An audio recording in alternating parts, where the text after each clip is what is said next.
Pinagpalang araw po sa inyong lahat mga ka-KB, lalong-lalo na po sa inyo kabanong. Itago niyo na lamang po ko sa pangalang Inigo. Isa po kong journalist. Ang kwentong ibabahagi ko sa inyo ay ang pinagsama-samang bersyon mula sa kwento ng mga miyembro ng angkan namin. Inayos ng maigi ang mga detalye, kinalap mula pa sa pinakamatandang kamag-anak namin ang mga mahalagang bahagi ng kwento.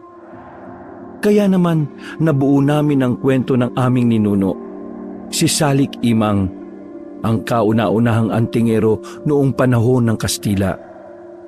Simulan na po natin ang ating kwento. Sa hindi kilalang baryo sa Laguna, naninirahan ang unang henerasyon ng angkan namin.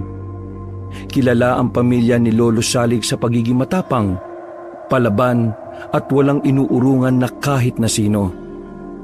Ang kaso, noong December 30, 1896, nabulabog ang buong angkan namin sa balitang dumating. Ama! Ang Senyor Pepe! Natigilan sa pag-aayos ng hapagkainan si Lolo Salik nung humahangos na dumating ang kanyang panganay na anak, si Pepito. Baka sa mukha nito ang labis na lungkot at pangamba. May tumulo na ring luha mula sa magkabila nitong mata. O bakit, Pepito? Ano nangyari sa senyor? Ama, hinatulan ng Senyor Pepe ng mga Kastila. Binaril siya sa Bagong Bayan. Tila gumuho ang mundo ng lahat ng kadugo namin na nakarinig sa sinabing yon ni Pepito. Nanginig ang ilan sa sobrang lungkot at takot. Kabanong, sa maniwala po kayo o sa hindi, ang angkan namin noon ay minsan ang nakadaupang palad si Jose Rizal. Nagagawi siya sa pansitan ni na Lolo Salik noon. At mula noon, naging malapit na siya sa puso ng angkan namin. Dahil sa mga payo nito kay Lolo Salik, nagkaroon ng matinong landas ang buhay niya. Naging isa si Lolo Salik sa masasabing mayaman sa lalawigan ng Laguna. 4 na beses lang na nakasama ni Lolo Salik si Pepe. Pagkatapos noon ay hindi na muli silang nagkita. Nalaman na lang ni Lolo Salik na nakakulong na pala ang pambansang bayani. Pepito, hindi ka nais-nais na magbibiro ka ng ganyan na. Kaarawan pa naman ngayon ng kapatid mo. Ama, hindi po ako nagbibiro. Ang mga sinasabi ko ay totoong nangyari. Kaninang 7 ng umaga, kitang-kita ng aking 2 mata ang pagbagsak ng senyor sa lupa. Binaril siya, Ama. Mangiyak-ngiyak si Pepito nung tanghaling yon. Tila nanlambot naman si Lolo Salik nang mapagtanto na totoo nga ang sinasabi ni Pepito. Nagsimula na ring mag-iyakan ng iba pang anak ni Lolo Salik. Ganon din ang mga pinsan ni Pepito. Kahit na naniniwala na si Lolo kay Pepito, gusto pa rin niyang makita si Jose Rizal. Dakong 1:00 ng tanghali, kasama si Pepito at ang iba pa nilang mga kalugar, tumungo sila sa Bagong Bayan. 5:00 na ng hapon na makarating sila roon. Pero sa kasamaang palad, wala na ang pakay nila roon. Pero nakita nila ang naiwang dugo sa lupa. Nabase kay Pepito, dugo daw yon ni Pepe. Dito ko mismo nakita na binaril ang senyor. Nakapila sa likuran niya yung mga may hawak ng baril. May kalayuan ako sa kanila dahil nakatago lamang ako noon eh. Pero nang lumapit ako, narinig ko na 4 sa mga bumaril sa senyor ay mga Pilipino rin. At bakit naman sila papayag na barilin ng isang Pepe? Dahil sa likuran nila ay may mga Kastila rin. May mga hawak na baril at nakatutok pa sa kanila yun. Bumuntong hininga na lamang si Lolo Salik. Napapailing at pilit pinipigilang maiyak. Sa kaliwang banda, nakita nila ang isang aso na pamilyar sa kanila. Nakaupo lamang yun sa gilid habang nakatingala sa langit. Nagsalubong ang kilay ni Lolo Salik. Naalala nila bigla ang kwento ni Pepe na meron daw itong alagang aso. At ang pangalan daw nito ay Usman. Usman? Vergüenza? Hindi. Bata pa ang senyor nung magkaroon siya ng asong ganon ang pangalan. Ama, kailangan na nating umalis. Nandiyan na mga Kastila. Napalingon pa ulit si Lolo Salik sa kinilalagyan ng aso. Pero mahiwagang nawala na roon ang aso na hinala niyang aso ni Rizal. Nakalis naman sila sa bagong bayan ng ligtas. Walang nakakita sa kanila kahit isang Kastila. At dahil masyadong delikado kung magpapakalat-kalat sila sa daan, naisipan ni Lolo Salik na sa gubat sila dadaan. Matatagalan sila makabalik ng Laguna dahil maglalakad lang sila. Pahirapan din kasi ang makasakay noon ng kalesa.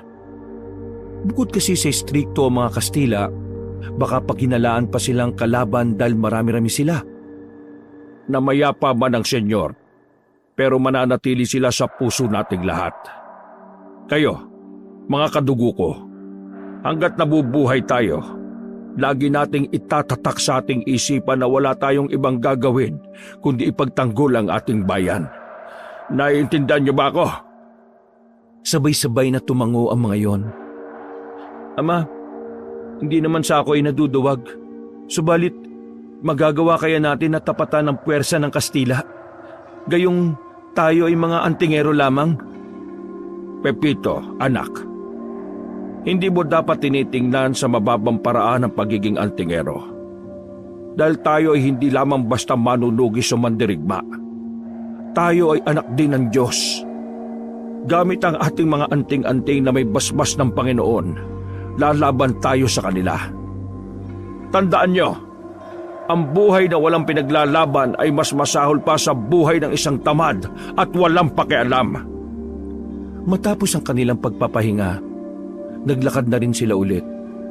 Sa kalagitnaan ng kanilang paglalakbay, nakaramdam sila ng tila merong sumusunod sa kanila. Sinenyasan ni Lolo Salik ang mga kasama niya. Sabay-sabay silang umupo at tumawak sa kanilang mga dalang itak. Bakit, Ama? May mga senyales ba na may Kastila? Hindi Kastila. Mga hindi pangkaraniwang nilalang.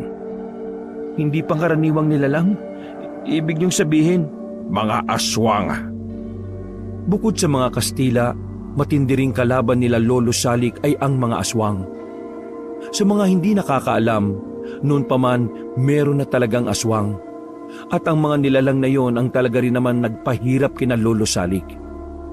Kasama, ihanda nyo inyong mga sarili. Marahan na naglakad sila Lolo Salik paabante. Ilang sandali lang, isang matandang babae na ang nakita nilang nakatayo sa gitna ng kanilang daraanan. Sino ka? Anong ginagawa mo sa kalagitnaan ng gubat na ito? Ipakilala mo ang iyong sarili. Ang una nilang narinig ay ang mahinang tawa ng matandang babae. Dahil doon, nakaramdam ng panganib sina Lolo Salik. Kaya naman, marahan silang naglakad palapit sa matanda. Ipakilala mo ang sarili mo. Leonora. Leonora ang pangalan ko. Leonora? Kung ganun anong ginagawa mo rito? Salik Imang. Ang kilalang antingero ng lalawigan ng Laguna. Kung hindi mo sasagutin ang tinatanong ko, mapipilitan akong ituring kang isang kalaban. Salik, hindi mo ramdam kung anong uri ng nilalang ang iyong kaharap. Tumawa na naman ng mahina ang matanda na parabang ito ay nang iinsulto at nang aasar. Kung ganon, ikaw nga ang aswang na nararamdaman ko sa kagubatang ito. Inabisuhan ni Lolo Salik ang mga kasama niya na ibaba ang mga armas. Kinalito naman yun ng anak niyang si Pepito. Dahil kung tutuusin, papaslangin nila ang matandang yon dahil mortal din nilang mga kalaban ang mga aswang. Ano ang iyong pakay? Nabalitaan ko ang nangyari sa senyor. Lubang nakakalungkot ang sinapit niya. Kung tinanggap lamang niya ang aking alok, may pag-asa pa siyang masilayan ng liwan at kinabukasan. Ano ang iyong sinasabi? Nakausap ko ang senyor bago siya dalhin sa bagong bayan. Sinubukan ko siyang tulungan para humaba pa ang kanyang buhay. Ngunit sa kasamaang palad, tumanggi siya nang malaman niya na ako ay isang aswang. Ako ay labis na nanghihinayang. Dahil yang gawlang naman ang makakasalba sa kanya nung mga sandaling yon. Lapastangan! Anong karapatan mong ialok sa senyor ang pagiging jablon niyong mga aswang? Salik, alam mo at alam ko rin na iisa lamang ang ating hangarin. Yun ay ang mapalaya sa mga Kastila sa ating bayan. Kung sasailalim kayo sa aming pamamalakad, mas malaki ang ating pag-asa na may panalo ang laban. Magpayanggaw kayo at makakamit nyo ang kakaibang lakas at bilis na makakatalo sa mga Kastila. Yun lamang ang nag-iisang paraan upang makalaya tayo. Manahimik ka! Dali-daling lumapit si Lolo Salik sa matanda. Gamit ang maalamat nitong itak, ay sinubukan nitong tagain ang matandang si Leonora. Ang kaso nga lang, mabilis din itong nakailag at nakatungtong sa sanga. Senyor, batid kong matagal nang makaaway ang aswang at sangkatauhan. Ngunit sa kalagayan ng ating bayan, mukhang kailangan na nating magkaisa. Hindi mo mabibilog ang aking ulo. Minsan yun ang nilinlang ang mga tao. Hindi na yun mangyayari pang muli. Pag-isipan mong mabuti, senyor. Huwag mo nang hintayin pa na mas marami pang kilalang Pilipino ang pumanaw. Tumawa na naman ng nakakaloko ang matanda. Para itong palakalang na tumalon-talon paalis. Huminga na lamang ng malalim si Lolo Salik. Maigpit ang hawak nito sa itak. Hindi mawala-wala sa kalooban niya ang galit para sa mga aswang. Minsan na kasing niloko ng mga nilalang na yon ang grupo ng mga manunugis. Inimbita raw ang mga manunugis sa isang usaping pangkapayapaan. Pero sa huli, minasakir lang ang mga manunugis sa kagubatan. Anak ng Diablo! Lapas ng loob na impluwensya ng senyor na maging kagaya nila. Ama, paano kung tama nga matanda? Paanong nahihibang ka ba? O sinasapian ka ng masamang espiritu? Pakinggan mo nga ang iyong sarili. Paano mo nagagawang paniwala ng isang kampo ng kadiliman? Mas pipiliin ko pang kumapit sa lubid na malapit ng maputol kaysa kumapit sa patalim na demonyo ang may-ari. Padabog na umalis si Lolo Salik. Napapailing na lamang si Pepito. Hindi nito inakala na magagalit ang ama niya. Pinagpatuloy na lamang nila ang kanilang paglalakbay. Sa awa naman ng Diyos, nakabalik sila ng Laguna nang walang nakakasalubong na Kastila. Tulala at hindi makausap ng maayos si Lolo Salik noong mga sandaling yon. Napansin naman yon ng iba naming kadugo. Hindi kasi sila sanay na tahimik at malalim ang iniisip ni Lolo Salik. Habang tahimik ay lumapit si Pepito kay Lolo Salik para kausapin ito.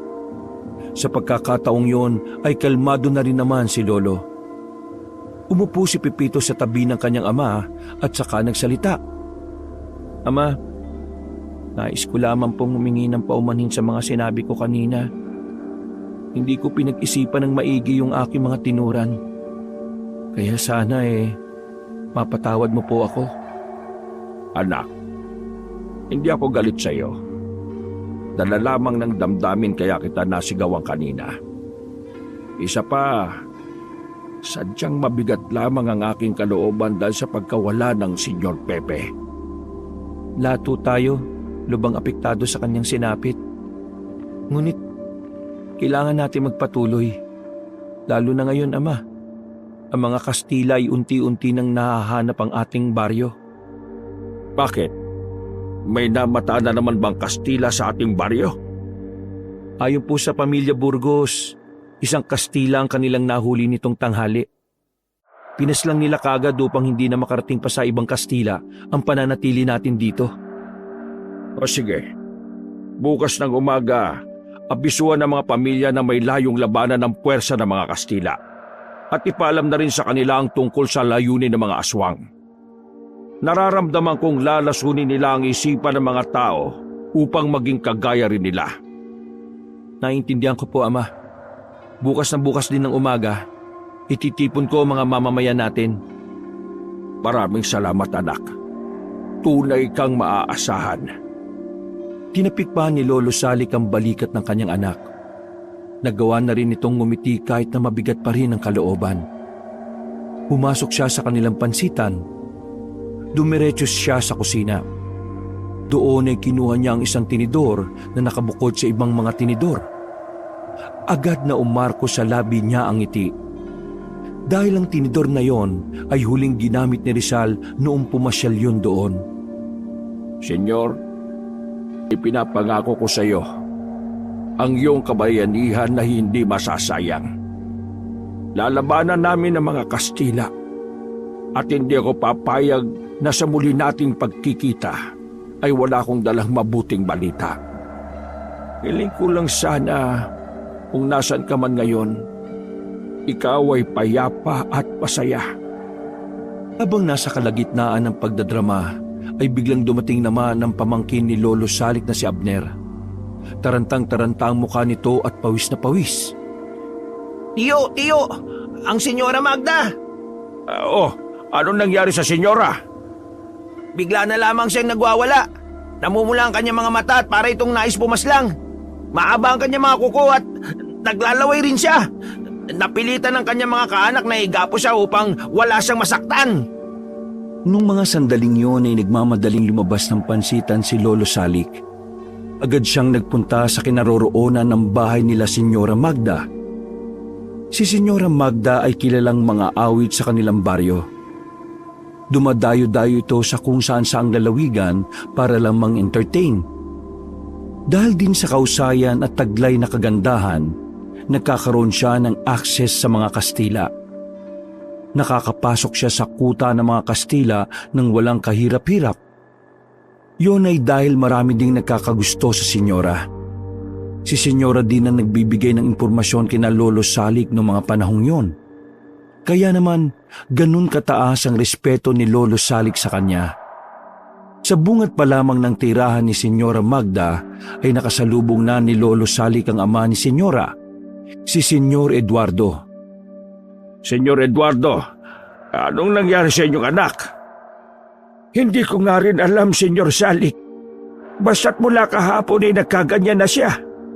Meron ba siyang pinuntahan na lugar bago mangyari ito? Ang sabi niya sa akin ay unang sumakit ang kanyang tiyan matapos siyang kumain sa isang okasyon. Sa Maynila, doon siya nagtungo kahapon. Mari ko bang makita ang senyora?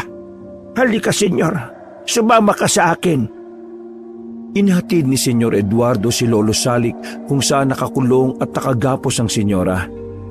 Pagdating nila roon ay tumambad agad kay Lolo ang isang dalagang babae na ibang-iba na ang mukha. Maging si Senyor Eduardo ay nagulat din nang makita yon. Magda, anak, ano nang nangyari sa'yo? Nataranta na si Senyor Eduardo ng mga sandaling yon. Hindi na niya halos makilala si Magda sa anyo nito. Habang si Lolo Salik naman, nilapitan ng dalaga at tiningnan ng malapitan ng mukha. Umangil-angil pa ang babae at parang gusto siyang sakmalin.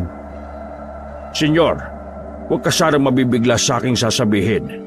Bakit? Ano ba sa tingin mo nangyari sa anak ko? Senyor, ang senyora, nayanggaw. Nagsalubong ang kilay ni Senyor Eduardo. Baka sa mukha nito na hindi ito makapaniwala sa sinabi ni Lolo Salik. Yanggaw, ang pamamaraan ng aswang na magparami ng kanilang bilang. Nakatitiyak ka ba sa sinasabi mo, Senyor Salik? Kung nais nyo, kumuha ka ng bawang. Sakaling matakot si Magda sa bawang ay isa lang ang ibig sabihin nito. Siya nga ay nayanggaw ng mga aswang. Sandaling umalis si Senyor Eduardo. Nang bumalik ito ay may daladala na itong isang supot ng bawang. Hindi pa nilalabas ni Senyor Eduardo ang bawang ay parang natataranta na agad ng dalaga. Nang mga sandaling yon kabanong maging si Senyor Eduardo ay nakumbinsi na ang anak niya ay isa na ring aswang. Napapailing si Senyor Eduardo. Napaupo na lamang ito dahil sa panlulumo. Senyor, maaari mo bang paggalingin ang aking anak? Senyor, hindi ako espesyalista sa ganyang kaso. Isa akong antingero. Hindi ako albularyo kaya wala akong kaalaman sa pagpapagaling ng taong naiyanggaw. Ito ang isusukli mo sa aking anak sa kabila ng lahat ng ginawa niya para sa inyo. Siya ang tagahatid ng impormasyon tungkol sa mga Kastila sa Maynila. Kaya tulungan mo ang anak ko. Hindi ko matatanggap na maging aswang siya. Patawarin mo ko, senyor. Pero ang mga anting-anting ko ay hindi rin siya kayang pagalingin. Kung nais mo, makikipag-ugnayan ako sa mga albularyong kilala ko. Bukas na bukas din ay papupuntahin ko sila rito para masuri ang inyong anak. Gawin mo ang lahat upang maibalik siya sa dati. Makaganti man lamang kayo sa sakripisyo na ginagawa ng aking anak para sa samahan. Sige ho, gagawin ko ang aking makakaya. Kaya sana magtiwala ka sa akin, senyor. Tumango na lamang si Senyor Eduardo. Nang balikan nila ng tingin si Senyora, kita nilang parang takam na yon. Napailing na lamang si Lolo Salik. Kinabukasan ng tanghali, kahit na delikadong lumayo sa baryo ay umalis si Lolo Salik kasamang anak niyang si Pepito. Pinuntahan nila ang kakilala nilang mga albularyo. Naisama naman nila yon ng ligtas pabalik sa baryo. Agad naman nilang tiningnan ang kalagayan ni Senyora Magda. At sa kasamaang palad, maging ang mga magagaling na albularyo ng Laguna ay hindi alam kung papaano ibabalik sa dati si Magda. Nung panahon pa kasi na yon, hindi pa napag-aralan ng mga ekspertong albularyo ang tungkol sa gamot sa yanggaw. Kulang pa ang kanilang kaalaman para kontrahin yon. Sa katunayan, bago lang din sa kanila ang yanggaw. Samantala, galit na galit si Senyor Eduardo sa pagkabigong magamot ang kanyang anak. Pinalayas at pinagmumurapan nito ang mga albularyo dahil sa pagdismaya. Senyor Salik, sinabi mo sa akin na gagawin mo ang iyong makakaya upang maging taong muli ang aking anak. Ngunit ano ang nangyari? Wala ring nagawa mga dinala mo rito. Senyor, wala na akong magagawa. Ang mga dinala ko ritong albularyo ay ang mga albularyong pinakamahuhusay. Sinasabi mo bang hanggang dito na lamang ang kapalaran ng anak ko? Pagkatapos siya kayong tulungan sa inyong laban, iiwan niyo na lamang siya sa ganitong kalagayan? Hindi sa ganon. Hindi ko naman hahayaan si Senyora Magda. Sakali makahanap ako muli na manggagamot ay gagawin ko. Ngunit sa ngayon, kailangan na muna nating maghintay kung may mahanap pa akong albularyo. Hindi rin basta-basta lamang ang paghahanap, senyor. Batid mong nagiging mainit na ang mga taga-Laguna sa mga Kastila. Wala akong pakialam, senyor. Ibuwis niyo ang buhay niyo para sa aking anak, gaya ng kanyang pagbubuwis ng buhay para maging espiya para sa inyo. Mawalang galang na, Senyor Eduardo. Ngunit ang nais niyo pong mangyari ay hindi basta-basta maisasakatuparan. Sa kadahilan ng kinakailangan munang gumawa ng mga hakbang upang makaiwas sa mga Kastila. At ano ang iyong alam sa usapang matatanda? Binata ka pa lamang at wala pang napapatunayan. Wala kang karapatang makisali sa usapan. Ipagpaumanhin po ninyo, Senyor. Nais ko lamang magbigay linaw. Hindi ako tanga para hindi maunawa na kalagayan ng mga Pilipino ngayon. Kaya manahimik ka na lamang dyan dahil wala ka rin namang silbi. Tila hindi na nagustuhan ni Lolo Salik ang tabas ng dila ni Senyor Eduardo. Nakaramdam ng pangiinsulto si Lolo. Kaya naman lumapit siya ng bagya kay Eduardo at tiningnan ito na matalim. Senyor, hindi ko pababayaan si Senyora. Hanggang sa huling hininga ko ay hahanap ako na makakatulong sa kanya. Huwag mo kong didiktahan sa kung ano ang kailangan kong gawin. Dahil unang-una sa lahat, isa ka lamang mayamang negosyante na walang alam sa makikipaglaban. Isa pa, iwasan mong insultuin ang aking anak sa harapan ko. Igalang mo siya kagaya ng paggalang niya sa inyo. Dahil kung hindi, baka makalimutan ko ang salitang pakikipagkapwa-tao. Nanlaki ang mata ni Senyor Eduardo sa sinabi ni Lolo Salik. Tila natakot ito sa nagbabantang mga mata ni Lolo. Agad na dumistansya si Eduardo. Pepito, halika na, tumalis na tayo. Kailangan pa natin puntahan ng ibang antigero. Mauna na po kami, Senyor Eduardo. Gumisip pa ang senyor at tiningnan lamang sila ng masama. Sumapit ang kinagabihan habang abala si Lolo Salik sa pakikipag-usap sa ibang mga antingero na mula pa sa ibang baryo. Isang masamang balita na naman ang nakarating sa kanila. Umahangos na namang lumapit sa kanila si Abner, ang pamangkin ni Lolo Salik. na isa ring espiya sa Maynila. Iyo, kailangan na natin maganda. Ang mga Kastila, paparating na sila rito. Sandali, paano malalaman nila ang baryong ito? Ang dating kasintahan ni Senyora Magda, hinuli nila at pinahirapan ng kalahating araw. Kalaunan, inamin din ito kung saan matatagpuan ng senyora. Kaya nasisiguro ko na anumang oras ngayon, nandito na ang mga Kastila. Kung ganun lalaban tayo hanggang kamatayan. Mga kasama, ihanda niyo ang inyong mga agimat. Mapapalaban tayo sa mga mananakop. Kampante si Lolo Salik nung gabing yun na kakayanin nilang tapatan ang mga Kastila. Dahil sa mga agimat at anting-anting, malakas ang loob ng bawat isa. Ang mga antingero kasi ay may mga anting-anting na kung saan hindi sila matatamaan ng mga bala ng baril. Ang sabi noon, tila kusang nag-iiba ang direksyon ng bala kapag suot nila ang mga anting-anting nila. Bagay na batid ni Lolo Salik noon na magiging advantage nila. Bukod pa roon, wala ring kaalam-alam ang mga Kastila tungkol sa mga ganoong klaseng bagay. Isang oras bago dumating ang mga Kastila, naihanda na ni Lolo Salik ang kanilang puwersa.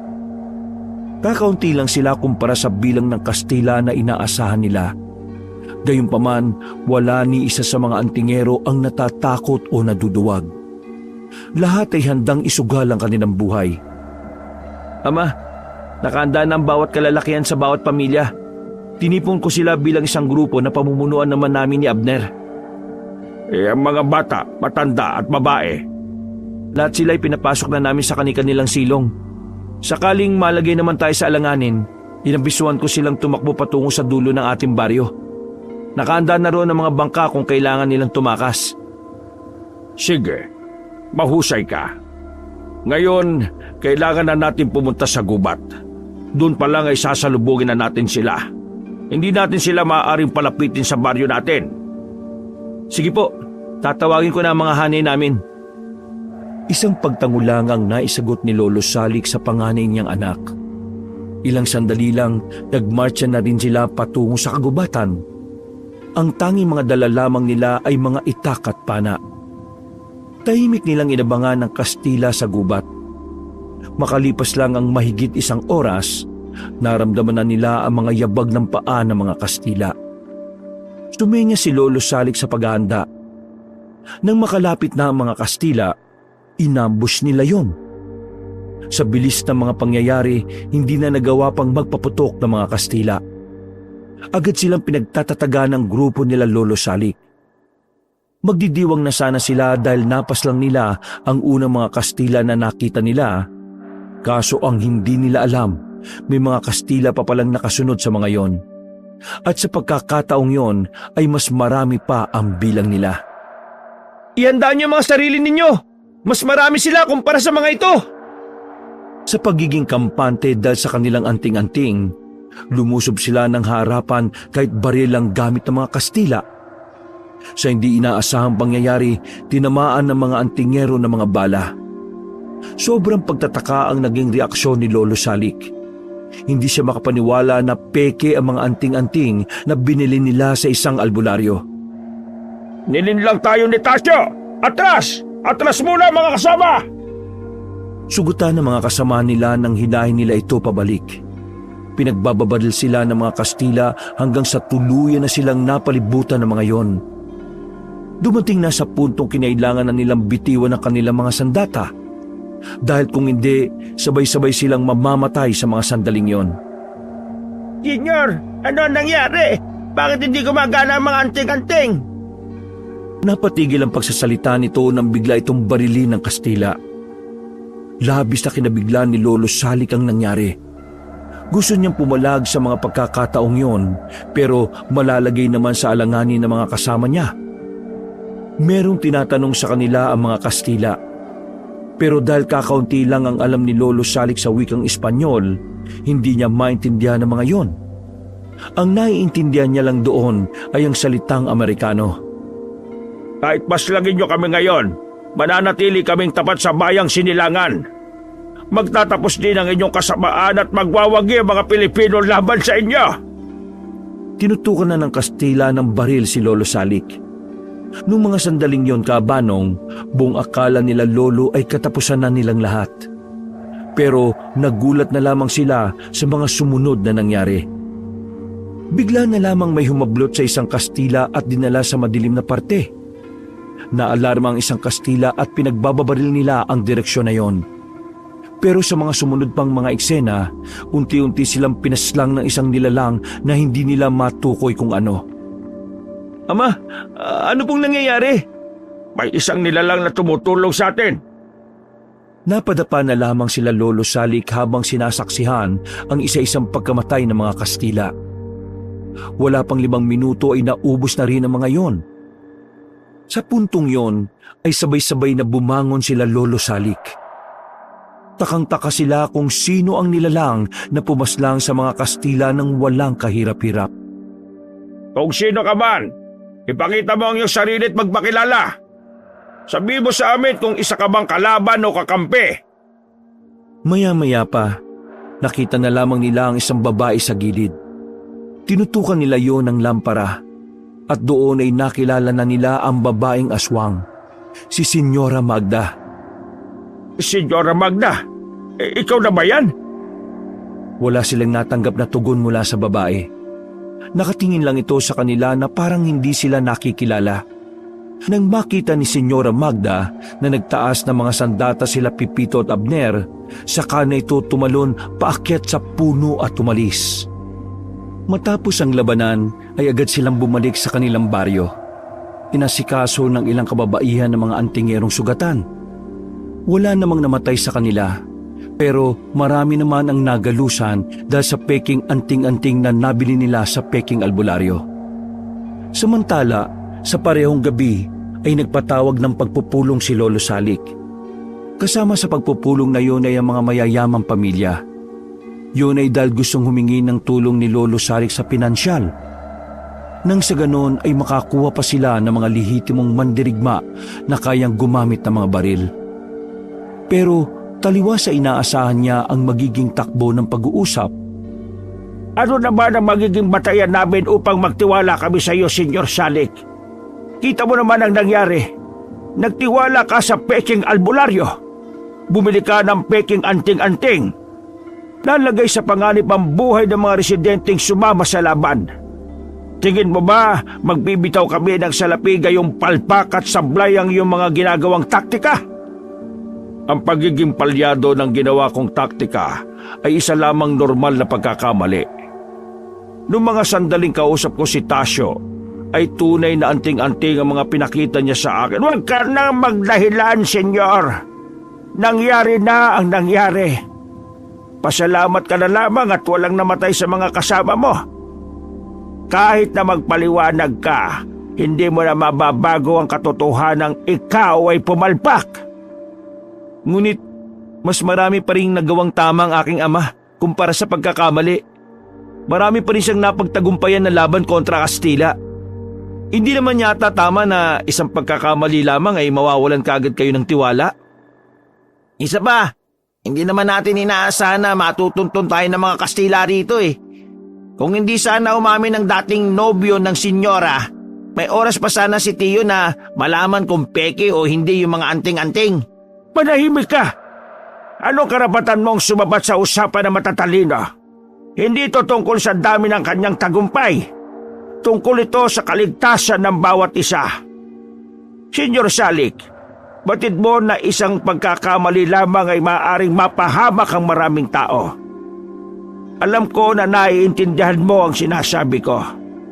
Masisisi mo ba kaming magtiwala sa iyo ulit kung gumagawa ka ng mga desisyon na hindi pulido? Mawalang galang na, Senyor Eduardo. Ngunit bakit tila yata mainit ang dugo mo sa aking ama? Tila ba lahat na lang ng kanyang mungkahi mula kanina labis-labis ang inyong pagtutol?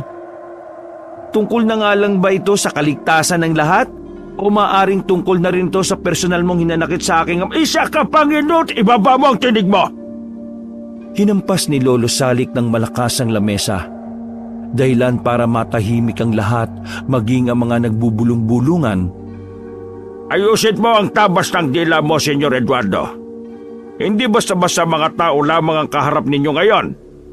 Kami ang nagsisilbing tagapagtanggol ng baryong ito. Sinusugal namin ang buhay namin laban sa mga Kastila, mga aswang at kung ano-ano pang nilalang. Kaya wala kang karapatan na sigaw-sigawan kami rito. Kung meron kang naiisip na paraan maliban sa pagkuha ng mga tao sa norte, sabihin mo sa amin, sige, mag-ambag ka gamit ang iyong utak. Nanahimik ang mga lider ng bawat pamilya na naroon. Lahat ng iyon ay mataas ang paggalang kay Lolo Salik, kaya wala ni isa ang bumabangga sa kanya. Meron akong naisip na paraan. Tsaka kung hindi na tayo kakayanin ng mga Kastila kung ito ang ating gagawin. Sige, sabihin mo, handa ko makinig. Pinakita ni Senyor Eduardo ang nakakaloko niyang ngiti. Tila ba sobrang ganda ng ideya nito kung tingnan niya ng ganon si Lolo Salik. Yanggaw! Nagkabulungan ng mga kasama nila sa pagpupulong. Agad namang umalma si Pipito sa sinabing yon ng senyor. Naibang ka na ba, senyor? Maaari bang manahimik ka muna at hayaan mo munang matapos ang aking sasabihin? Sige, ituloy mo, senyor. Hindi naman lingid sa ating kaalaman na mga aswang ay may kakaibang lakas at bilis sa pakikipaglaban. Kahit ikaw, Senyor Salik, ay talaga namang nahihirapan silang kalabanin. Para patunayan na mapapakinabangan natin ang mga aswang, pinakawalan ko ang aking anak habang nagkakagulo kayo sa kagubatan. Aminin niyo man o hindi, nasaksiyan niyo kung papaanong inubos ng anak kong si Magda ang mga Kastila. Dahil dito, naisipan ko na kung ang karamihan sa atin ay magiging aswang sa pamamagitan ng Yanggaw, malaki ang ating tsansa na immoral, inutil at kalapastanganan sa karapatang pantao ang iniisip mo, Senyor Eduardo. Kesa naman maglabas kami ng salapin na hindi sigurado kung ano ang kahihinatnan.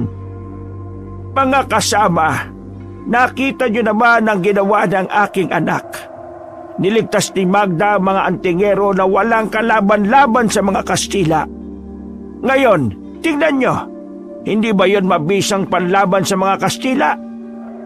Totoo ngang malakas sa mga aswang kumpara sa tao. Ngunit, hindi natin maaaring gawing aswang ang normal na tao para lang gamitin sa gera.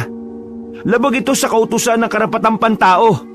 At ano naman ang inyong naiisip na paraan para matalo mga Kastila na yan? Wala! Wala na kayong ibang magagawa. Hindi tumalaba mga anting-anting ninyo dahil hindi naman yan tunay. Hindi natin maaring gawin ang gusto mo. Oo nga't natulungan kami ni Senyora Magda. Pero wala pa rin tayong kasiguraduhan kung tuwid pa ang takbo ng kanyang utak. Tandaan nyo, ang aswang ay aswang. Ano man ang paraan kung paano siya naging aswang, banta pa rin siya sa buhay ng isang tao. Iba ang takbo ng isip ng isang aswang. Hindi ito gaya ng pag-iisip ng tao na may emosyon at pangunawa. Kung walang pangunawa si Magda, bakit niya kayo iniligtas? Hindi niya kami iniligtas. Anong pinagsasasabi mo? Wala kang utang na loob. Ikaw ang lapastangan. Matapos yung pakinabangan ng aking anak ngayon, ipinagsasawalang bahala niyo ang pagsagip niya sa inyong buhay. Mga ingrato! Hindi niya kami iniligtas. Sa katunayan, hindi niya na kami nakikilala. Pinaslang niya ang mga Kastila dahil yun lang ang kaya niyang lapitan. Hindi niya kami sinaktan dahil may mga dala kaming anting-anting. Kung wala yun, baka wala na rin kami ngayon. Kalokohan! Imposibleng hindi siya nakakakilala. Pinakawalan ko siya at hindi niya ako sinaktan pero hindi ka naman niya tinawag na ama. Biglang natameme si Senyor Eduardo sa sinabing yon ni Lolo Salik. Tila ba nasampal ito ng katotohanan? Pero ganun pa man, hindi pa rin ito nagpapapigil. Tinuloy pa rin ito ang gusto nitong mangyari. Yanggaw lang ang paraan para matalo mga Kastila. Wala nang iba pa. Sa mga sang-ayon sa gusto kong mangyari, itaas niyo ang inyong mga kamay. Sa kasamaang palad, wala ni isa ang pumanig kay Senyor Eduardo. Kaya naman mas lalo itong nagalit kay Lolo Salik. Kulang na lang ay umusok na ang ilong nito. Nga inutil! Mahihina ang utak! Kumampi kayo sa taong yan at nasisiguro kong lahat kayo ay mamamatay. Hindi nyo kakayanin ang mga Kastila. Sa susunod na pagpunta nila rito, hindi na darating pa si Magda para iligtas kayong lahat. Mamamatay kayong walang kalaban-laban. At ang inyong mga dangal ay At ang inyong mga dala ay makakasama sa pagkabulok ng inyong mga pagkatao. Padabog na umalis si Senyor Eduardo ng mga oras na yon. Napapailing na lamang sila sa inaasal nito. Natapos ang kanilang pagpupulong nang nakapanig ang lahat kay Lolo Salik. Kahit papaano, may tiwala pa rin sa kanya ang mga tao. Makalipas ang ilang araw, nagpatuloy ang labanan sa pagitan ng mga Pilipino at Kastila. Nakarating kay Lolo Salik na malapit na sa kanilang lugar ang gulong nangyayari. Dahil doon, inihanda na ni Lolo Salik ang mga kasamahan nila. Pinagsama-sama na nila ang mga simpleng tao at mga antingero. Kulang pa man ang kanilang bilang, isusugal na rin nila ang kanilang mga sarili sakali makarating na ang mga Kastila. Kumusta ang pinapagawa ko sa iyo, anak? May balita ka na ba kay Senyora Magda? Wala pa, Ama. Ilang gabi na rin kami naglilibot sa gubat, pero hindi na namin siya makita. Si Senyor Eduardo, ano ang kanyang ginagawa nito mga nakaraang araw? Madalas siyang umaalis ng kanilang tirahan Palagay ko nagpupunta siya sa bahay aliwan gabi-gabi. Umuwi kasi siyang lasing na lasing. O sige, bantay-bantayan mo lamang ang taong yun ha. Malakas ang kutob ko na meron siyang binabalak na hindi maganda. Opo, masusunod po, Ama. Natigil ang kanilang pag-uusap nang makarinig na sila ng malalakas na putok mula sa kagubatan. Nakita na lamang nila si Abner na tumatakbo palapit sa kanila. Iyo! Pinsan! Mga Kastila! Pinaslang ang mga kasama natin sa gubat! Nandito na ang mga Kastila! Bahagyang nataranta si Lolo Salik noong mga sandaling yon. Pepito, tipunin mo ang ating mga kasama. Kukunin ko lamang ang anting-anting ko sa gilid ng ilog. Opo, masusunod po, Ama. Dala-dala ang itak ay nagtungo si Lolo Salik sa sikreto niyang bahay sa gilid ng ilog. Doon niya itinatago ang malalakas niyang anting-anting, sa kung saan kayang-kaya nitong makapantay ng malalakas na uri ng aswang. Ang kaso nga lang, pagdating niya sa ilog, nakita na niyang merong mga aswang na nag-aabang doon. Hindi pa siya nakakalapit, hinarang na siya ng mga nilalang na yon. Isang matanda ang nangunguna sa mga aswang na yon. Kilala nila ang boses nito. Hindi maaring magkamali si Lolo Salik. Ang matandang kausap niya noon ay walang iba kundi si Leonora, ang pinuno ng mga aswang. Magandang gabi sa iyo, Senyor. Pinapalibutan na si Lolo Salik ng mga aswang, kaya naman mas sumigpit ang pagkakahawak niya sa itak. Umalis na kayo sa daraanan ko. Wala akong oras para sa inyo mga aswang kayo. Paparating na ang mga Espanyol. Kailangan ko sila kalabanin. Senyor, bakit ba kasi ayaw niyong pumayag sa paraan na naiisip ni Senyor Eduardo? Kilala mo si Senyor Eduardo? Pumayag ka na kasi. Ito na lamang ang natitirang paraan para matalo natin ang mga Kastila. Para sa bayan ang gagawin natin. Kaya, bakit hindi ka na lang makisa? Hindi ako inutil para paniwalaan ang gusto mo.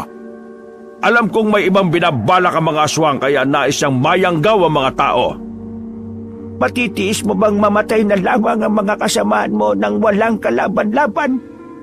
Kung sila ay magiging aswang, maiiwasan mo ang kanilang tiyak na kamatayan. Malalabanan natin ang mga dayuhan at magkakaroon tayo ng pag-asa na mabawing muli ang buong bansa. Bago mangyari ang gusto ninyo, kailangan niyo muna akong paslangin. Tunay nga ang sinasabi ni Senyor Eduardo. Matigas ang iyong ulo. Kung ganon, mapipilitan kaming idaan na lang din sa dahas ang usapang ito. Kung hindi ka makukuha sa pakiusapan, ngayon na kita tutuldukan. Mga aswang! Paslangin ang tao ito! Kahit may hinang anting-anting lang ang daladala ni Lolo Salik sa mga oras na yon, hindi niya inatrasahan ng mga aswang. Inatake siya ng mga aswang pero dahil sa kagalingan ni Lolo Salik sa pakikipaglaban, ni isa sa mga yon ay hindi makatama sa kanya. Masyado nyo yata ako binamaliit eh. Nakakalimutan nyo na yata na ako ang nag-iisang antingerong senyor na pumaslang sa inyong Panginoon. Hindi ko yon makakalimutan. Kaya nga sa puntong ito'y papaslangin na kita. Napilitan ng umatake ang matandang babaeng aswang. Higit itong mas malakas kumpara sa mga alalay nitong aswang. Nang makakuha ng tamang pagkakataon si Leonora, tinamaan nito ng mahabang kuko sa balikat si Lolo. Pero hindi yun naging hadlang kay Lolo para hindi ipagpatuloy ang laban. Sa halip, mas naging ganado pa si Lolo. Hindi ka magtatagumpay sa mga binabalak mo. Hanggat buhay ako, hindi kailanman maghahari ang mga aswang sa mundong ito. Hinagupit ni Lolo Salik ng itak ang matandang babae. Tinamaan na yon sa tagiliran, dahilan para mapahiga na ito sa lupa. Inakala niyo bang mapapaslang niyo ako dahil hindi ko dala ang malalakas na anting-anting? Ha! Lapastangan ka para isipin ang bagay na yon. May anting-anting man o wala, hindi ko kupas kailanman ang aking kahusayan sa makikipaglaban. Senyor, hindi mo may niligtas sa mga Pilipino laban sa mga mananakop. Magagawa mo lamang yon kung magiging higit sa tao ang mga nasasakupan mo. Kung ang mamamatay ng mahina ay isang kasalanan sa bayan, masigit na kasalanan sa bayan ang mabuhay na may dugo ng dyablo. Mas nanaisin ko pang mamatay sa kaidaan ng tao kaysa mabuhay sa kalakasan ng demonyo. Nakita ni Lolo Salik na biglang sumilay ang nakakainsultong tingin ni Leonora. Sa hindi inaasahang pagkakataon, nakarinig siya ng malakas na putok ng baril mula sa likuran. May bumaril kay Lolo Salik mula sa kanyang likuran. Nang lingunin niya yon ay nakita niya si Senyor Eduardo na hawak ang mahabang baril. Senyor Eduardo, bakit? Nagtatanong ka kung bakit. Ikaw ang hadlang sa mga plano ko. Kaya dapat lang na mawala ka na.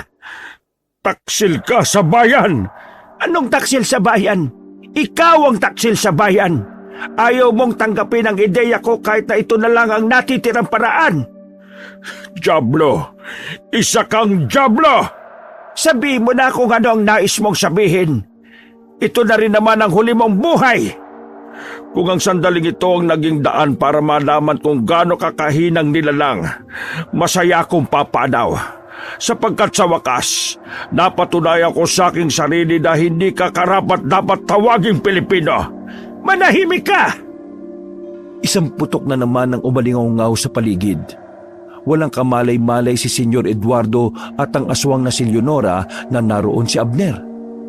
Saksi ito sa mga nangyari. Ngunit naduwag din kung kaya't hindi yun makalabas. Agad na tumakbo si Abner pabalik ng baryo. Nasa kagubatan na ang mga Kastila noong mga sandaling yon. Pero naabutan pa ni Abner si Pipito roon. Pinsan! Si Tiyo! Sa mga mata ni Abner na umiiyak, alam na agad ni Pipito na may masamang nangyari kay Lolo Salik. Halos madapa-dapa silang tinungo ang kinaroroonan nito. Sa pagdating nila roon, naabutan nilang nakasubsob si Lolo Salik sa batuhan. Nang itihaya yun ni Pipito, ay nakita nito na umaagos ang dugo mula sa ulo nito. Nakita kong pinagtulungan siya ng mga aswang. Ngunit si Senyor Eduardo, siya ang pumaslang kay Tiyo. Nakipagsabuatan siya sa mga aswang para paslangin ang iyong ama, pinsan. Patawarin mo ako. Wala akong nagawa eh. Natakot ako. Naduwag. Hindi ako karapat-dapat tawaging Pilipino. Ama, gumising ka. Kailangan ka namin. Pakiusap, huwag mo kaming iwanan, Ama. Hagulgol ang ginawa ni Pipito sa mga pagkakataong yon. Gumuho ang mundo ni Pipito at hindi niya alam kung ano ang gagawin niya. Nagkakagulo na sa kagubatan. anumang oras din ay makakalapit na ang mga Kastila sa baryo nila. Halos mapaos na si Pepito habang yakap-yakap ang walang buhay niyang ama. Puot at galit ang kanyang nararamdaman. Abner, meron pa tayong masigit na kalaban kaysa sa mga Kastila. At yun ay ang mga kapwa natin Pilipino na bulok ang kaisipan. At ang mga kampo ng mga demonyo. Ang mga aswang. Kaya naman, hindi ako papayag na mauwi lang sa wala ang lahat ng pinag-irapan ni Ama. Lalaban tayo sa mga Kastila, sa mga traidor, at sa mga aswang. Inuhat ng dalawa ang bangkay ni Lolo Salik at dinala sa pinagtataguan ng mga anting-anting. Binuksan naman ni Pepito ang maliit na baul. Naroon ang iba't ibang uri ng anting-anting na tinatago ng ama. At base rito, yun daw ay hindi pangkaraniwang anting-anting. Ama, patawarin mo po ko kung ako muna ang gagamit nito. Pinapangako ko, mabibigyan namin ng katarungan ng kamatayan nyo. Mapapalaya namin ang buong Laguna at mauubos namin ang mga aswang. Lumingon ng may matapang na mata si Pepito sa kanyang pinsan. Abner, ayoko na muling makarinig pa ng sinisisi mo ang iyong sarili. Gusto kong maging taas noo pa rin tayo kahit wala na si Ama. Naiintindihan mo ba ako? Oo, pinsan. Naiintindihan kita. Pero ano na ang gagawin natin? Haharapin natin ang mga Kastila ngayong gabi. Magpapanggap na muna tayo na walang alam sa nangyari. Tapusin lang natin tong laban na ito.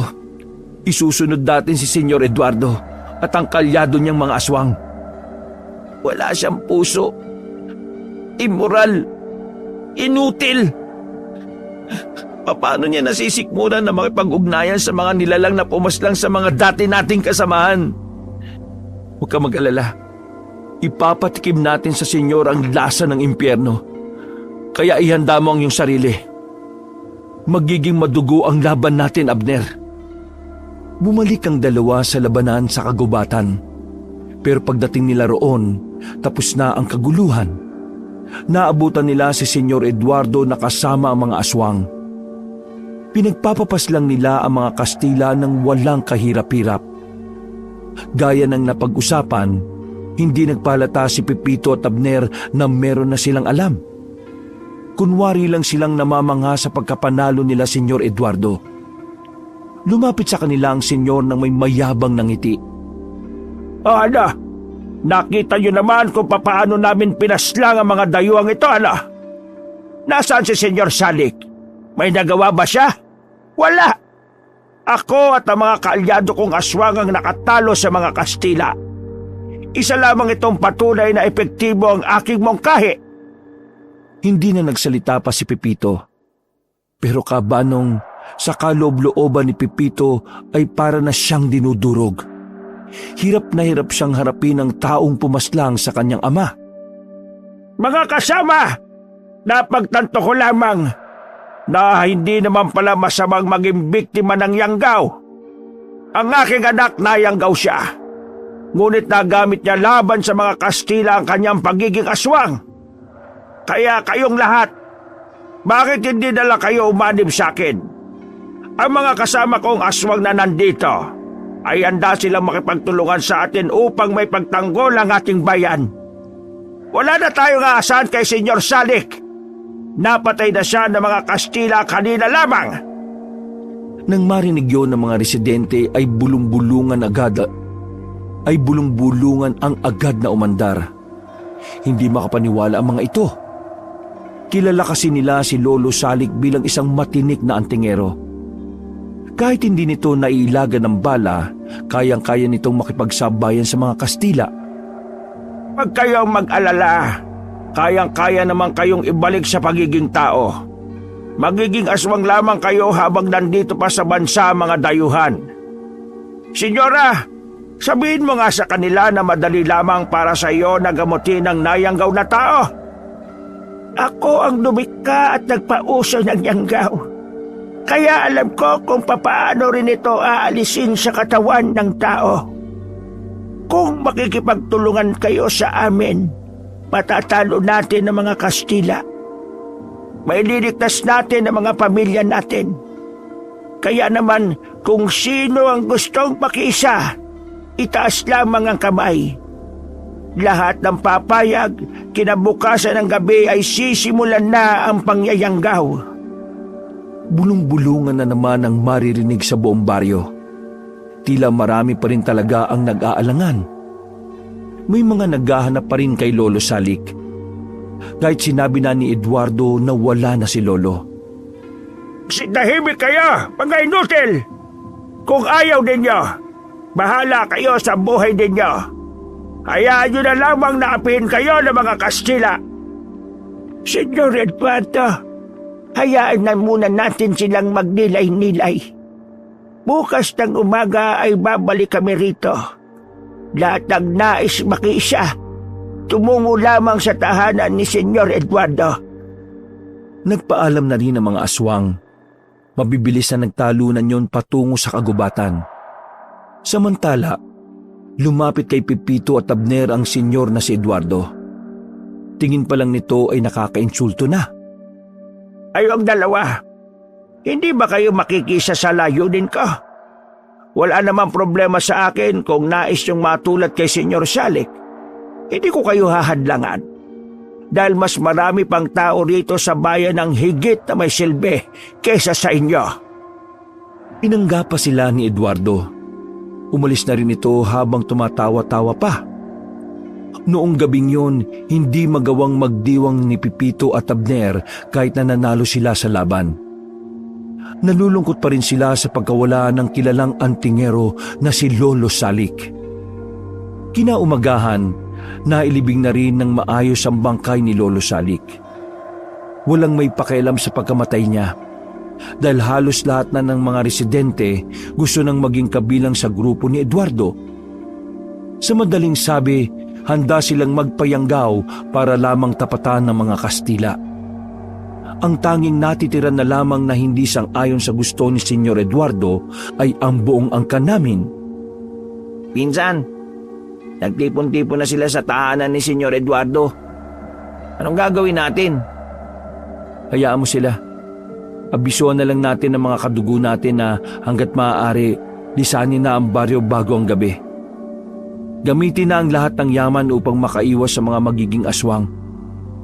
Hindi tayo nakatitiyak na hindi nila sasaktan ang mga kaanak natin.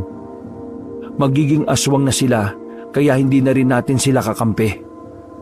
Bang si Pepito naman ay pinagmamasdan pa rin ang pinaglilibingan ni Lolo Salik. Ama, pinapangako ko sa inyo, gagawin ko ang lahat para maipanalo ang laban na ito. Mabilis na lumipas sa mga sandali. Napalikas na nila Pepito ang mga kaangkan namin. Mabuti na lang din, walang nakakahalata sa kanila noon. Abalang-abala kasi si Senyor Eduardo sa ginagawa nila. Ang tanging natira na lamang na nasa baryo nila ay si Pepito at Abner. Sumapit ang gabi. Habang nasa ilog si Pepito at Abner ay naririnig na nila ang mga malalakas na hiyaw ng mga aswang. Sinyalis lang yun na tuluyan ng dumadami ang mga nilalang na yon. Abner, maganda ka. Lahat ng makikita nating aswang, papaslangin natin. Kahit mga kalugar natin? Hindi na natin sila kakampi. Isa pa, wala na rin naman sila sa katinuan eh. Kailangan natin makalapit kay Leonora. Pagkatapos ay isunod na natin si Senyor Eduardo. Ano, kakayanin mo ba akong samahan? Kakayanin ko. Nais kong bumawi kay Tiyo. Isusugal ko ang aking buhay para sa kanyang karangalan at dangal. Maingat na naglakad ang dalawa pabalik ng kanilang baryo. Kabanong, yun na po ang pinaka-intense na tagpo ng kanilang buhay. Dahil sa mga sandaling yon, malalagay sa alanganin ng kanilang mga sarili. Tumigil si Pepito at Abner sa di kalayuan sa bahay ni Senyor Eduardo. Kita niya roon ang senyor na nakikipag-usap kay Leonora. Hindi sila pwedeng lumabas doon ng basta-basta. Sa dami ng mga residenteng ginawang aswang, mahihirapan silang labanan ng mga yon. Huwag ka mag-alala, Abner. Gamit ko ang anting-anting ni Ama. Hindi kita hahayaan. Akin na, pairam ako ng pana mo. Nilagyan ni Pipito ng palaso ang pana ni Abner. Tinusok niya yon sa direksyon kung saan naroon si Leonora. Pagbitaw niya ng palaso, hindi niya inaasahang malakas pala ang pakiramdam ng matandang aswang. Agad itong nakailag at napatingin sa kanilang pinagtataguan. Ay kalaban! Nagmamadaling umalis ang dalawa. Hindi sila maaaring pumalag sa loob ng baryo dahil tsak na mamamatay sila. Isa pa, nakikinamdam pa si Pipito sa anting-anting ng kanyang ama. Habang papalayo sa hindi inaasahang pagkakataon ay hinarang na sila ng ibang aswang na nasa gubat. Magkadikit na ang likod nilang dalawa. Anumang oras ay pwede na silang mamatay. Pero buti na lang biglang nakisama ang anting-anting. Naramdaman ni Pipito na tila ba binibigyan sila ng kakaibang lakas ng suot niyang kwintas. Nakakaroon siya ng kakaibang tapang at linaw ng kaisipan. Wala siyang maramdamang takot. Matinding focus ang nararamdaman niya. Pinsan, ito na yon. Ang alin? Ang mga aswang? Tama ka! Ito na nga yun! Hindi. Ibig ko sabihin, ang mga anting-anting ni Ama, kinikilala na ako. Magsasalita pa sana si Abner nang biglang lumundag ang isang aswang sa harapan nila. Paghataw ni Pipito ng espada, agad na nangisay ang aswang nang bumagsak ito sa lapag. Hindi pa nakontento ang mga aswang. Sabay-sabay na silang lumusob sa dalawa. Pero sa taglay na kagalingan ni Pipito at sa tulong na rin ng mahiwagang anting-anting, hindi sila magawang dampian ng mga nilalang na yon. Bagay na naging alarma pa sa mga aswang. Lumapit pa kayo at nang kayo'y mauna na sa impyerno. Pinsan, grabe, pinahanga mo ko! Huwag ka na munang maging masaya. Nagsisimula pa lamang tayo. Aatake pa sana ulit ang mga aswang nang biglang may nagdatingan ng mga Kastila. Pinagbababaril ng mga Kastila mga yon. Ang dalawa naman ay mabilis na nagtago sa gilid. Abner, napapagitnaan tayo. Maging handa ka. Nang makita nilang may papalapit ng Kastila sa kanilang kinalalagyan, mabilis nila yung inatake.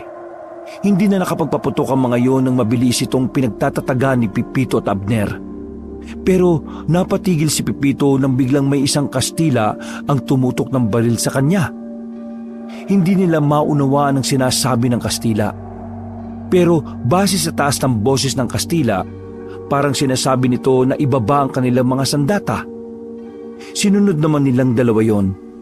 Ngunit nagulat na lamang sila nang biglang iputok ng Kastila ang nakatutok na baril. Pero nanlaki ang mga mata ng Kastila nang hindi tamaan si Pipito. Ilang beses pa nitong pinagbababaril si Pipito pero wala talagang tumatama. Nang si Abner na ang babarilin ng Kastila, ay dali-daling dinampot ni Pipito ang espada. Tinaga niya ang Kastila sa kamay. Naputol ang kamay nito at saka naman hinataw ni Pipito sa lieg. Totoo nga, hindi ako tatablan ng bala gamit ang mga anting-anting na ito. Ibig sabihin lamang nito, kakayanin ko ang mga Kastila kahit ako na lang mag-isa. Pero hindi mo kakayanin mag-isa ang mga aswang, kaya hindi pa rin kita iiwanan. Hindi pa natapos ang kanilang laban. Dahil sa pagdami ng mga Kastila na papasok ng baryo, dumami na rin ang aswang na nasa kagubatan. Nasa kalagitnaan na sila ng mga naglalabang dalawang panig. Ginawa nila ang kanilang makakaya para makaalis doon. Nakarating sila sa kalsada na kung saan naroon din pala ang ibang mga Kastila. Lalapitan sana ni Pipito at Abner ang mga yon, pero dumating bigla ang mga aswang. Naroon din si Leonora at si Senyor Eduardo. Pinagpapapas lang nila Leonora ang mga Kastila. Kagaya ng mga naunang eksena, parang binasakir lang nila ang mga dayuhan. Lalabas na sana sila para sila naman ang kumalaban kina Leonora, pero napahinto sila sa kanilang nakita. Bigla na lamang binalibag ng matandang si Leonora si Senyor Eduardo. Ano ibig sabihin nito, Senyora? Hindi mo pa ba nauunawaan ng aking ginawa? Ibig sabihin lang nito ay wala ka ng pakinabang sa akin.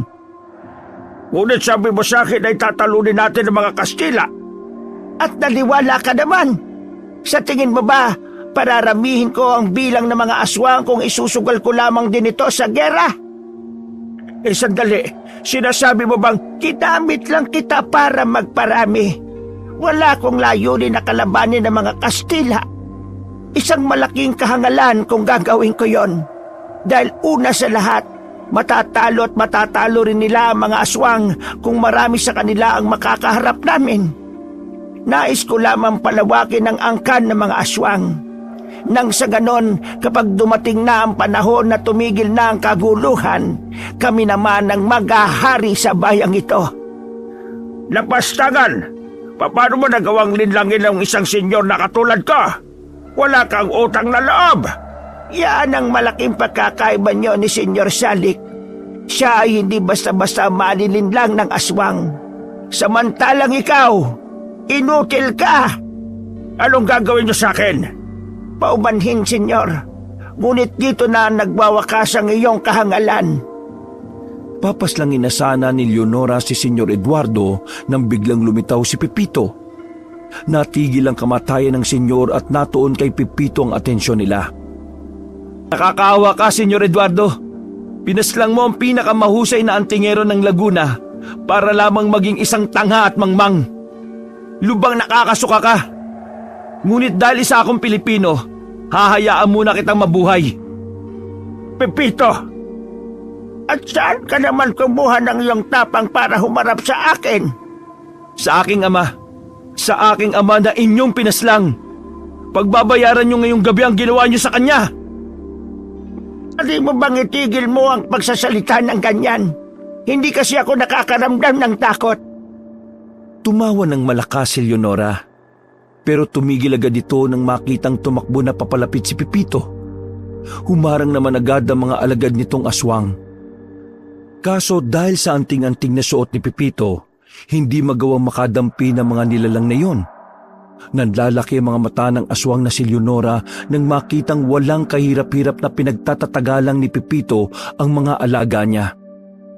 Habang si Senyor Eduardo naman ay napapanganga na lang din. Hindi kita patatawarin, Leonora! Tumakbo si Pepito palapit kay Leonora. Sa bilis nito ay hindi na nagawa pang makatakas na matanda. Agad na tinutukan ni Pepito ng espada sa leeg si Leonora. Mamili ka! Ibabalik mo sa pagiging tao mga kababaryo ko o mauna ka nang makipagkwentuhan kay Satanas? Walang gamot sa Yanggaw. Hindi ako nakikipaglukuhan sa iyo, ha? Totoo ang aking sinasabi. Walang gamot sa Yanggaw, kaya walang paraan upang maibalik sila sa dati. Habang buhay na silang magiging aswang at kampo ng kadiliman. Nilinlang ko lamang si Senyor Eduardo. Tila nagdilim ang paningin ni Pepito noong mga sandaling yon. Bigla na lamang niyang tinaga si Leonora. Pero dahil nakailag ito, braso lamang ang naputol sa matanda at hindi ang leeg. Mabilis na tumalon sa taas ng puno si Leonora. Naiwan pa ang putol nitong braso na gumagalaw-galaw pa. Tinusok din naman yon ni Pepito. Nilingon ni Pepito si Senyor Eduardo. Takot na takot yun na kulang na lang ay maihi ito sa salwal. Nakita mo na ba ang naging epekto ng ginawa mo, Senyor Eduardo? Sinira mo ang ating baryo! Patawarin mo ako. Pakiusap. Huwag mo akong papaslangin. Ang nais ko lang naman ay labanan ng mga Kastila sa paraang nalalaman ko. Hindi ko inakala na ganito ang kahahantungan ng lahat. Una pa lang ay sinabi ni Ama na hindi maaaring pagkatiwalaan ng mga aswang. Ngunit hindi ka nakinig. Wala kang kwentang Pilipino. Biglang inagaw ni Senyor Eduardo ang baril nang wala ng buhay na Kastila. Sumilay agad ang ngiti nito at saka itinutok ang baril kay Pepito. Sino ang inutil sa atin ngayon, Pepito? Tingnan lamang natin kung hindi ka bumagsak sa lupa gaya ng iyong ama. Kung maaari ako mamatay sa gagawin mo, ay maaari pa ako matakot at kabahan. Hindi mo ako malindin lang. Peke ang anting-anting na meron kayo. At kapag ang gatilyo ay kinalabit ko, makikita na kayo ng iyong ama sa langit. O baka naman sa impyerno siya naghihintay. Nakakaawa ka. Hanggang sa mga huling sandali, wala ka pa rin kaalam-alam. Hindi na nagdalawang isip pa si Senyor Eduardo na putukan si Pepito. Pero sa kasamaang palad, lumis lang ang bala sa ibang direksyon. Gulat na gulat si Senyor Eduardo. Hindi yung makapaniwala. Kaya naman sunod-sunod na putok pa rin ang pinakawalan nito. Halos mabaliw-baliw siya sa kakaisip dahil hindi man lang tumatama kay Pepito ang mga bala. Anong nangyaring hindi ka tinatamaan? Isa kang dyablo! Ikaw ang dyablo sa ating dalawa at hindi ako! Hindi na nakapagpigil pa si Pepito Kabanong. Hinagupit na niya ng espada ang senyor. Tinamaan yun sa balikat at bumaon pa ang espada pababa sa kaliwang dibdib. Sirit ang dugo habang naglalakihan ang mga mata ni Eduardo. Walang puwang sa mundong ito mga kagaya mong taksil sa bayan. Mananatili kang mangmang hanggang sa pangalawa mong buhay. Lahat ng iyong maiiwan ay kikilalanin kang taksil. At sisiguraduhin ko na wala ang pangalan mo sa iguguhit na kasaysayan ng mga Pilipino. Hinugot ni Pepito ang espada at yun na ang naging kamatayan ni Senyor Eduardo. Huminga ng malalim si Pepito. Hindi siya nagdiwang noon ng mga sandaling yon dahil alam niya hindi pa natatapos doon ang kanilang laban. Buhay pa si Leonora at ang iba nitong mga kasamahang aswang. At higit sa lahat, patuloy pa rin ang mga Kastila sa pananakop. Abner! Nasaan ka? Naalarma si Pepito nang maalala na kasama niya si Abner. Muli niya itong binalikan sa kanilang pinagtataguan. At doon ay inabutan niya itong nakahiga at hindi na rin makatayo. Pinsan, anong nangyari sa'yo? Insan, ang ahas! Inuklaw ako ng ahas! O sige, gagamutin kita. Huwag kang mag-alala. Halika! Agad na binuhat ni Pepito si Abner. Sa kanilang paglalakad, may nadaanan silang isang abandonadong bahay. Sa bakuran nito ay may mga Pilipinong sundalong nakahandusay. Tila ba pinagkutaan yun ng mga Pilipino? Ngunit sa kasamaang palad, natuntun sila ng mga Kastila. Bukas ang lampara sa loob ng bahay kaya agad na pumasok ang dalawa roon. Hiniga ni Pepito si Abner sa lamesa at hinanapan kung nasa ng tuklaw ng ahas. Natagpuan niya yon sa bandang hita ni Abner. Kabanong, ayon sa mga kaanak namin, nag-50-50 si Abner noong mga sandaling yon. Kumalat na kasi ang lason sa katawan niya. Hindi rin alam ni Pepito ang gagawin niya noon. Pero nang biglang uminit ang anting-anting na mga suot niya, dito na napagtanto ni Pepito na may kakayahan ng anting-anting isalba ang buhay ni Abner. Hinubad niya ang anting-anting at agad itong itinapal sa hita ni Abner. Wala siyang ibang ginawa kundi yun lang. Makalipas lang ang halos 10 minuto, nakita ni Pepito na unti-unti nang nawawala ang pangingitim ng labi ni Abner. Gumaan na rin ang pakiramdam nito na para sa kanilang dalawa ay isang malaking himala. Insan, wala nang lason sa katawan ko. Magaling na ako. Anong nangyari? Pinsan, pinagaling ka ng anting-anting ni Ama. Napayakap na lamang si Abner kay Pepito. Masaya si Pepito noong mga oras na yon. Kahit pa ang kapalit nito mismo ay ang kapangyarihan ng anting-anting. Hindi na sinabi ni Pepito kay Abner na hindi na gumagana ang mga anting-anting. Batid niyang lalong makokonsensya si Abner. Sa oras na malaman nitong siya ang dahilan kung bakit lalaban ng mano-mano si Pepito. Pinsan, makinig ka. Nais kong maiwan ka na rito. Hahanapin ko ng mag-isa si Leonora at ang mga aswang. Sa oras na matalo ko ang mga aswang, itutuon ko naman ang aking atensyon sa mga Kastila. Pakisabi na lamang sa mga kaanak natin na kapag ako'y namatay, gusto kong katabi ko si Ama sa puntod. Insan, hindi kita maaaring iwan ng mag-isa. Hindi ko kakayaning harapin ang bawat araw habang iniisip na wala akong nagawa. Hayaan mo sana ako mag-ambag para sa bayan. Batid kong ako ay nagiging pabigat ngunit panghako. Hindi na yun mauulit. Naisip ko lamang bumawi sa pagiging duwag ko nung pinaslang ang tiyo. Kaya nakikiusap ako sa iyo. Isama mo ako sa laban. Ngunit pinsan, akala mo ba hindi ko alam? Batid kong wala nang bisang anting-anting dahil ginamit mo yon para isalba ang aking buhay. Sa iyong palagay, magkakaroon ba ng dangal ang buhay kong ito? Kung hayaan lamang kitang lumaban kahit batid kong alanganin ka sa laban? Hindi ko nais maramdaman na ako'y isang mahina at makasarili. Pero, Abner, Isa akong Pilipino. Nais kong patunayan sa mga aswang at Kastila na kaya kong makipagsabayan sa gera. Na kaya kong ibuwis ang aking buhay para sa inang bayan. Kaya pakiusap, pinsan. Isama mo ko. Mas ikamamatay ko kung mabubuhay nga ako pero hindi ako lumaban sa mga Kastila at mga aswang. napabuntong hininga na lamang si Pepito. Nakaramdam siya ng awa kay Abner. Kaya kahit alam nitong hindi na magiging madali sa kanila ang lahat, pumayag na lang din siya sa gusto ng pinsan niya. Kabanong sa puntong ito, magiging alanganin na ang kalagayan nilang dalawa. At nagsimula ang kalbaryo ng kanilang buhay nang bumalik si Leonora. May mga kalaban! Mga aswang! Pipito, gumawa ka ng isang malaking pagkakamali. Akala mo yata hindi ko naramdaman na wala ka ng gamit na anting-anting. Nagmamadaling lumabas ng bahay na yon si Pipito at Abner. Nasa bakuran si Leonora. Putol ang braso nito pero nagagawa pa rin makatindig.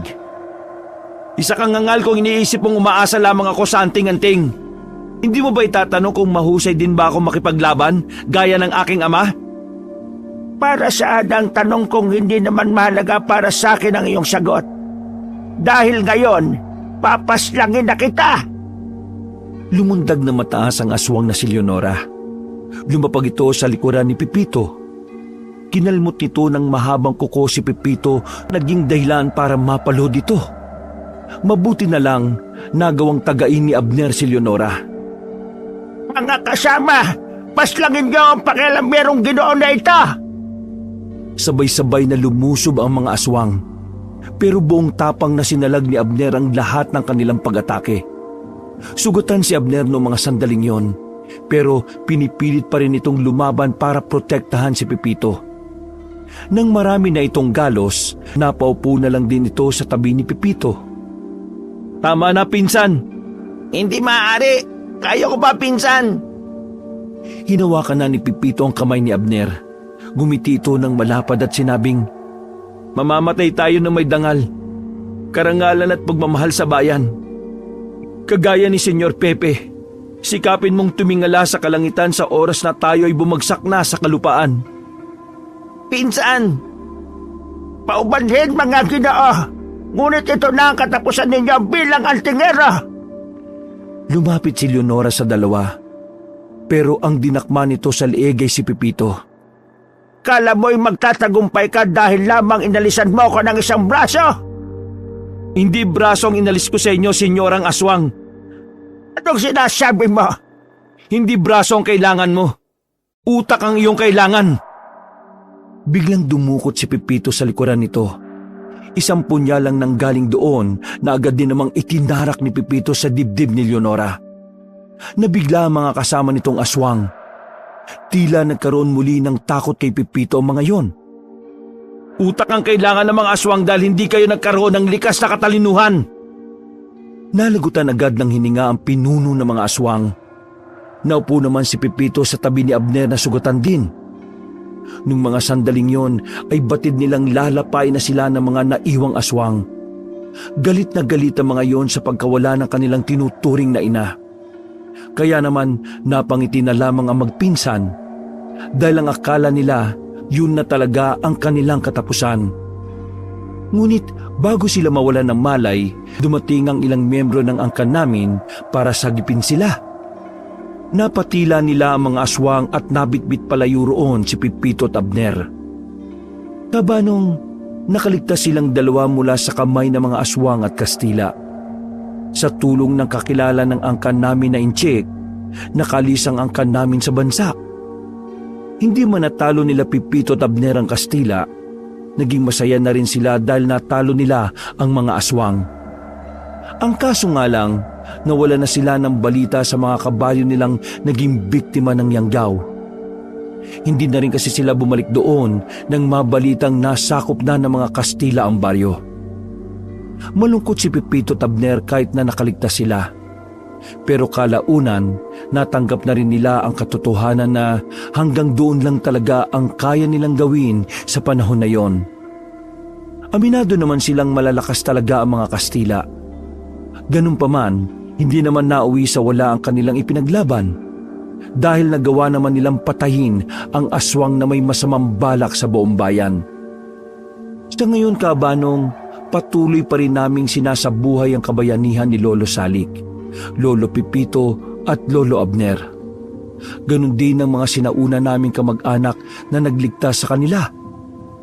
Sa bawat henerasyon, sinalin-salin ang pagbibigay pugay sa kanilang nagawa. Hindi man sila naisulat sa kasaysayan, ngunit ang mahalaga na lamang sa angkan namin ngayon ay lumaban din sila para sa kalayaan ng Pilipinas. Maraming salamat sa kabayanihan nyo, mga lolo ko. Ang astig nyo! Kalaban nyo na Kastila, kalaban nyo pa yung aswang. Wow! Para akong tanga nun, Kabanong, habang nakatingin sa larawan nila na nakadikit sa sala namin. Noong mga sandaling yon, pinangarap ko rin na sana balang araw magawa ko ring maipagtanggol ang Pilipinas laban sa mga dayuhan at laban sa mga aswang na kampo ng kadiliman. Hanggang dito na lamang, Kabanong. Maraming salamat sa inyo at pinagpalang araw sa inyong lahat. Wakas. Hello mga ka-KB, mga kabangers, ito na naman po ang inyong Kabanong na muli na naman pong nakikiusap sa inyo. Actually, di ba nga sabi ko nga sa inyo, gusto po namin na patuloy na magbigay sa inyo ng kasiyahan sa pamamagitan ng pagbibigay ng mga magagandang kwento na mga horror, mga kwentong aswang, no? May iba ho nagre-request kung pwede daw mga 4 times, 5 times po daw ako maglapag ng mga kwento. Siyempre, medyo hindi po natin kakayanin yon. Kaya ang ginawa po namin para patuloy po kayong may napapakinggan habang kayo po nagtatrabaho o nasa tindahan o nasa mga kanya-kanyang bahay, no? Kami po ay nag-i-endorse ng mga bago natin mga ka-team, yung mga kasama natin sa Team KB. And siguro po kung natatandaan nyo, tayo po ay nag-endorse nung nakaraan si Miss Lily.